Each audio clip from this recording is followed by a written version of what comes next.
தக்காளி தொக்கு ரெடி பண்ணுறதுக்கு தக்காளி, வெள்ளைப்பூடு, கருவேப்பிலாம் நல்லா வாஷ் பண்ணி எடுத்து வச்சுட்டாங்க. இதுக்கு மிளகாத்தூளும் ஆட் பண்ணுறாங்க. இதை ஒவ்வொன்றா பேஸ்ட் பண்ணி அவங்க தனியாக எடுத்து வச்சுட்டு இந்த ப்ராசஸே ஸ்டார்ட் பண்ணுவாங்க. தக்காளி வந்து நல்லா பேஸ்ட் பண்ணி வச்சுருக்காங்க. ஃபர்ஸ்ட் வெறும் தக்காளியை மட்டும் பேஸ்ட் பண்ணி இதில் இப்போ ஊற்ற போகிறோம்.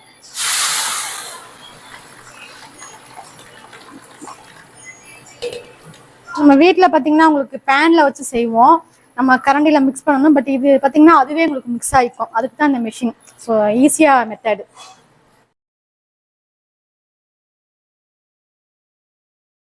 சில்லி பவுடர் இதில் போட போகிறோம். இந்த பேஸ்ட்டுக்கு தேவையான மிளகா பவுடர் நம்ம போட போகிறோம். ஸோ காரத்துக்கு ஏற்ற மாதிரி நம்ம அதை போட்டுக்கலாம். இந்த மாதிரி தொக்குக்கெல்லாம் ஃப்ளேவர் கொடுக்கறதே நல்லெண்ணெய் தாங்க. அதுவும் இவங்க மரச்செக்கில் ஆட்டின நல்லெண்ணெய் தான் யூஸ் பண்ணுறாங்க. அதை வந்து நம்ம இதில் ஊற்றிக்கலாம்.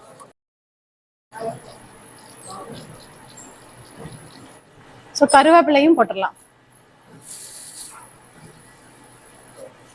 பூண்டு வந்து அரைச்சி வச்சிருக்காங்க, அதையும் இதில் ஆட் பண்ணிடலாம். தக்காளி தொக்கு இந்த மிஷினில் நல்லா உங்களுக்கு குக் ஆகுங்க.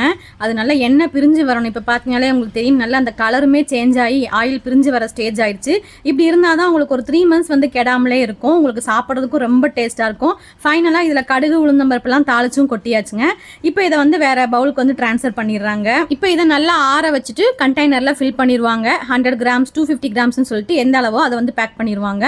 இதை நல்லா உங்களுக்கு சேஃபாக பேக் பண்ணி உங்களுக்கு ஷிப்பிங்கும் பண்ணுவாங்க. இந்தியா ஃபுல்லாகவே டெலிவரியும் கொடுப்பாங்க. அது மட்டும் இல்லாமல் ஃபாரினுக்குமே எக்ஸ்போர்ட் பண்ணுவாங்க.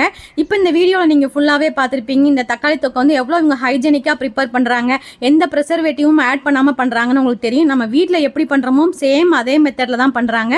ஸோ கண்டிப்பாக இதை நீ ட்ரை பண்ணுங்கள், ரொம்ப சூப்பராக இருக்கும்.